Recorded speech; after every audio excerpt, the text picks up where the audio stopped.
Aujourd'hui, on va parler des pays où les impôts sont presque invisibles. Oui, il existe des endroits dans le monde où certaines entreprises ne paient quasiment aucun impôt et où des millionnaires déplacent leur argent pour réduire légalement leurs taxes. On appelle ça les paradis fiscaux. Des pays comme Monaco, les Émirats arabes unis ou encore les îles Caïmans ont construit une partie de leur puissance économique grâce à une fiscalité ultra avantageuse.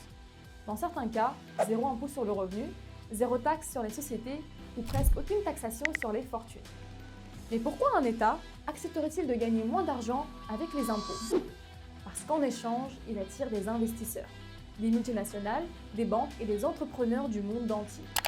C'est une stratégie économique. Moins taxé pour attirer plus de capitaux.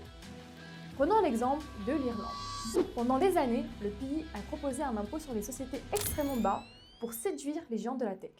Résultat, les entreprises comme Apple, Google ou Meta y ont installé des sièges européens représentant des milliards d'euros.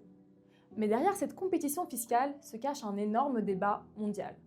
Quand une entreprise paie moins d'impôts dans un paradis fiscal, cela signifie souvent que d'autres pays récupèrent moins d'argent pour financer les écoles, les hôpitaux ou les infrastructures.